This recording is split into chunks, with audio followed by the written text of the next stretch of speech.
My husband framed me for theft, so I walked away with everything he was trying to protect.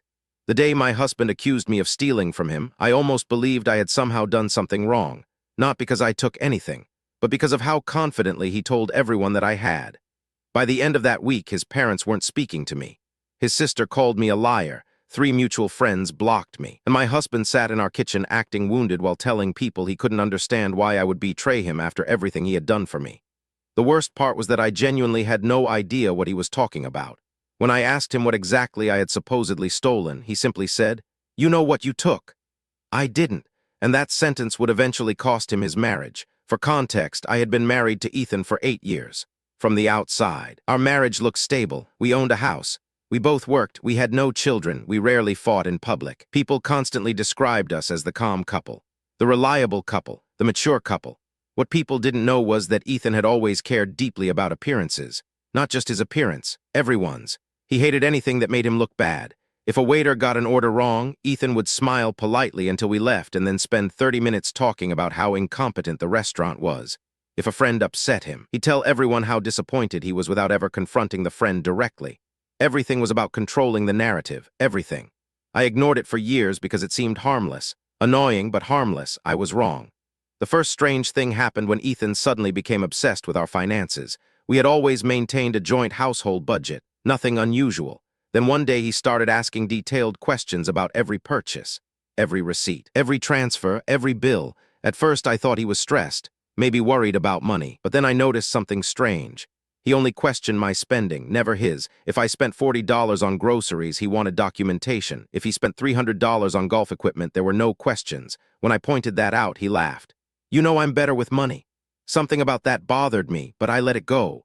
A few months later, Ethan suggested separating some accounts. He framed it as financial responsibility, protection, organization. I didn't see a problem. Lots of couples do that, so we did. And that's when things slowly started changing. He became secretive. His phone was always face down. He started taking calls outside. He worked later than usual. I asked if something was wrong. He said I was imagining things. I wanted to believe him. Then his mother started acting weird around me. Normally she was friendly. Suddenly she became cold, dismissive, judgmental. At a family barbecue, she made a comment about trust, then looked directly at me. Everyone got quiet. I asked what she meant. She smiled and changed the subject. That night I asked Ethan if he'd said something about me. He acted offended. "Why would you think that?" The question felt like an answer. Over the next several months, more little things happened. Conversations stopped when I entered rooms. Family members exchanged looks. People became distant. It felt like everyone knew something I didn't. I kept asking Ethan. He kept denying everything. Then one evening I came home from work and found him sitting at the dining room table. His parents were there. His sister was there.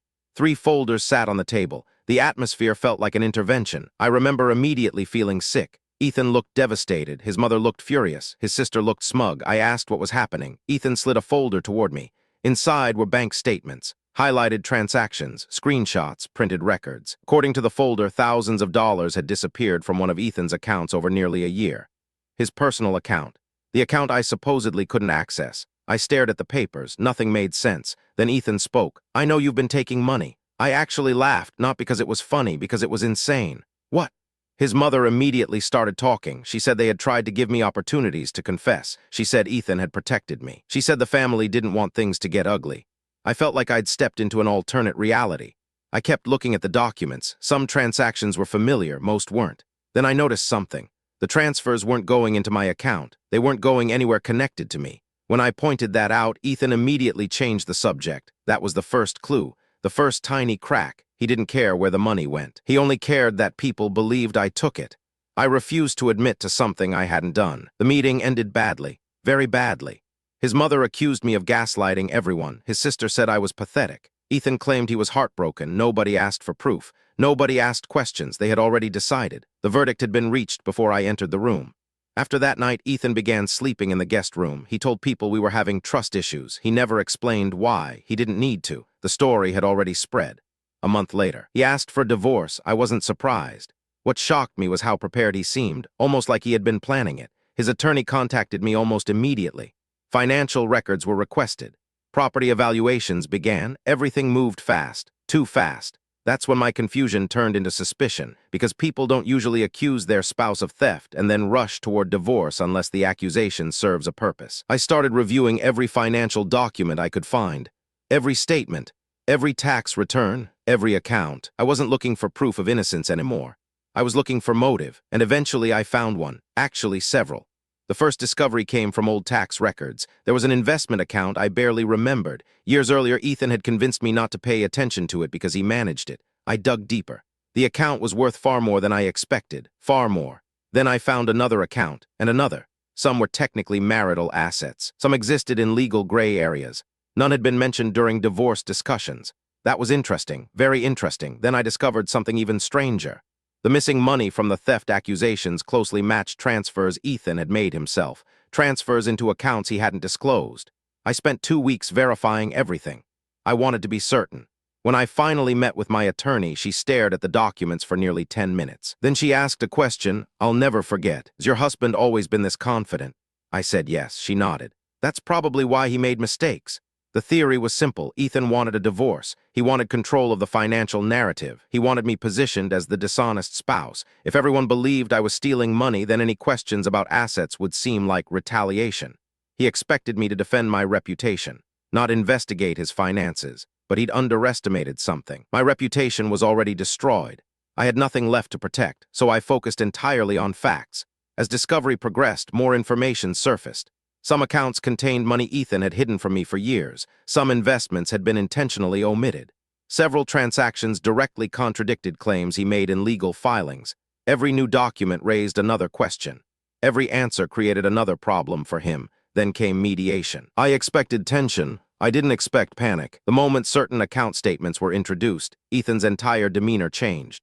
For months he'd been calm, confident, almost arrogant. That confidence vanished. He started blaming accountants, miscommunications, administrative errors, simple mistakes. There were suddenly many explanations, too many. The mediator kept asking questions. My attorney kept producing records. Ethan kept changing stories. For the first time, people were looking at him the way they'd spent months looking at me, with suspicion. After mediation, his mother called me. I almost didn't answer. She sounded shaken. She asked if Ethan had really hidden money. I asked why she suddenly cared. Silence. Then she admitted something. Months before the theft accusations, Ethan had been telling family members that I planned to leave him, that I was unstable, that I was irresponsible with money, that he was afraid of what I might do during a divorce. He had been building the story long before the accusations happened, planting seeds, preparing witnesses, creating a narrative. Suddenly everything made sense. The weird comments, the cold behavior, the judgment. He had spent months shaping opinions before making his move. What he hadn't anticipated was that facts don't always cooperate with stories. As more evidence emerged, people began reevaluating everything. His sister stopped posting cryptic comments online. Mutual friends started reaching out. Relatives became strangely quiet. Nobody apologized, but silence can be its own confession. The biggest reveal came near the end.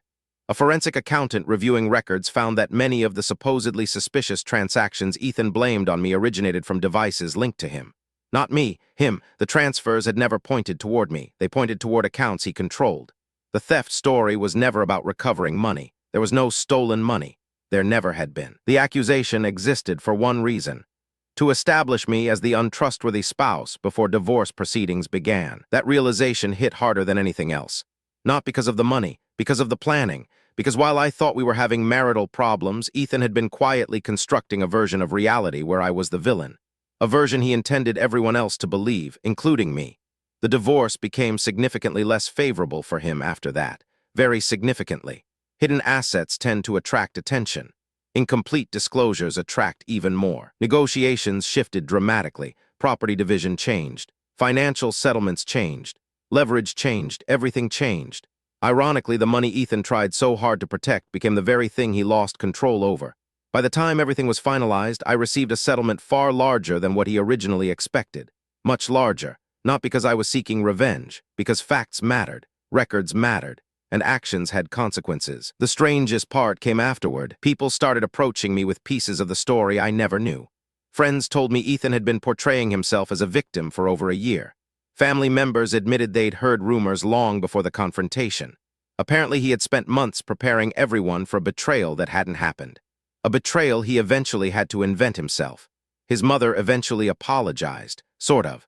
It wasn't a full apology, more an acknowledgement that she should have asked questions. His sister never apologized at all. She simply disappeared from my life. I was fine with that. The person who never really recovered was Ethan, not financially, emotionally. His entire strategy depended on controlling how people saw him. When the truth came out, the damage wasn't that he lost money. The damage was that people stopped trusting his version of events. Once that happened, every past conflict suddenly looked different. Every old story became questionable. Every grievance invited scrutiny. The narrative slipped away from him, and he had no idea how to function without it. A year after the divorce, I ran into one of our former mutual friends. We talked for a while. Eventually, she asked the question everyone seemed to wonder. "Do you think he ever loved you?" I thought about it for a long time. I still do, because I think Ethan loved me in the same way he loved everything else in his life, as long as it fit the image he wanted, as long as it supported the story he was telling, as long as it behaved predictably. The moment something threatened that image, protecting the narrative became more important than protecting the relationship. That's what finally destroyed our marriage. Not greed, not money, not even the divorce. It was the realization that I had spent 8 years with someone who would rather manufacture a betrayal than face the possibility of losing control. And once you understand that about someone, you can never unlearn it. The money eventually stopped mattering. The house stopped mattering. The settlement stopped mattering. What stayed with me was something much simpler. The people who truly care about you ask questions before they judge you.